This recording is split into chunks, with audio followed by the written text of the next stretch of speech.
국제 관계에서 일어나는 교류의 분석. 교류 분석으로 교류를 하는 두 개인이 서로의 행동을 이해할 수 있다면 국가 간 행동도 교류 분석으로 이해할 수 있지 않을까요? 개인끼리의 교류처럼 나라 간 관계가 상호 보완적이려면 관계도의 화살표 두 개가 서로 평행이 되어야 합니다. 게다가 오늘날의 세상에서 유일하게 효과적인 상호 보완적 교류는 어른 자아 교류밖에 없습니다. 한때 강대국과 약소국 사이에 있던 부모 자아, 어린이 자아의 교류는 이제 더 이상 상호 보완적 교류 역할을 해내지 못합니다. 왜냐하면 지금은 약소국들도 힘을 키워가고 있기 때문입니다. 그들은 더 이상 어린이 자아로 남아있기를 원하지 않습니다. 그들의 이런 태도에 강대국 사람들은 때로는 우리가 자기들에게 해준 게 있는데 어떻게 그렇게 행동할 수 있냐고 비난하지만 현실은 현실입니다. 국제적인 교류를 분석할 때 가장 희망이 엿보이는 기관 중 하나가 바로 국제연합 유엔입니다. 유엔은 여러 번의 교차 교류에도 살아남았습니다.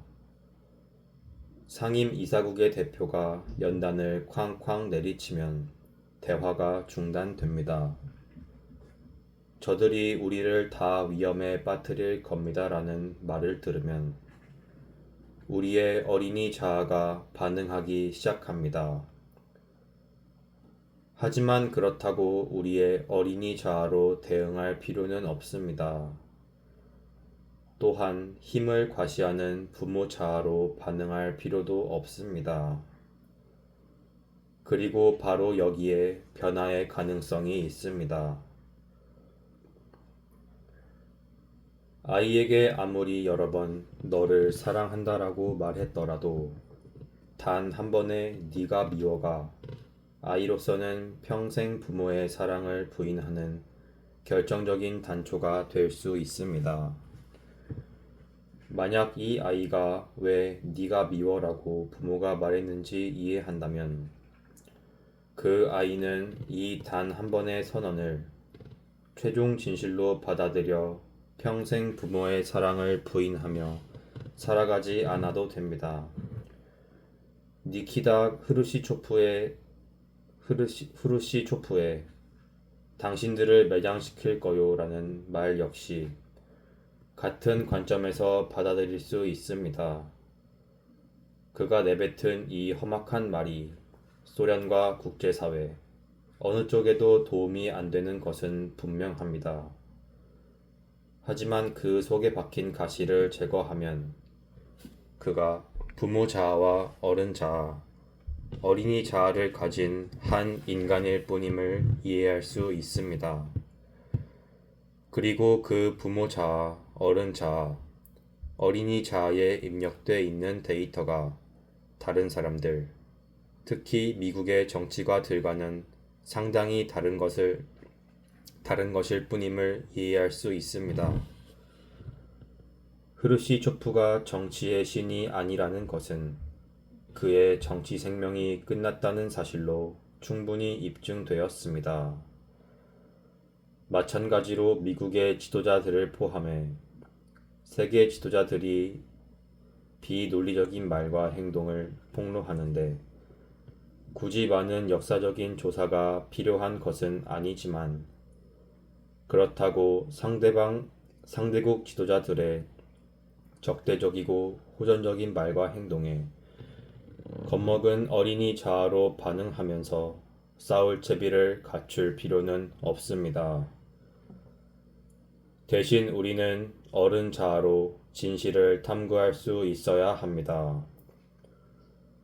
그들의 어린이 자아에서 나오는 두려움을 이해하고 그들의 문화적 부모 자아가 인류의 생존에 아무 도움도 안 되는 고리타분한 주장을 고집하기 때문에 그들 역시 고통을 느끼는 있다는 사실을 이해해야 합니다.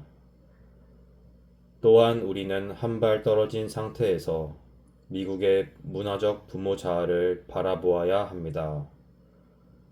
미국의 문화적 부모 자아에는 많은 장점이 있지만 반면에 약점도 많습니다. 가장 대표적인 예로는 양날의 칼이 되어 백인과 흑인 모두에게 고통스러운 결과를 가져오는 고질적인 노예제도의 잔재가 남아 있습니다. 엘튼 트루블러드는 이렇게 말했습니다. 오늘날의 곤란한 상황을 보건대 우리는 어떤 패를 쓰든 쌍방 모두에게 피해를 입힐 행동을 하게 미리 짜여 있는 체스 선수들과도 같다. 지금의 사태가 일어난 원인이 한편으로는 도덕률을 잘못 적용했기 때문이라는 사실을 어렴풋이 알면서도 우리는 이런 사실을 이해하려고도 인정하려고도 하지 않는다.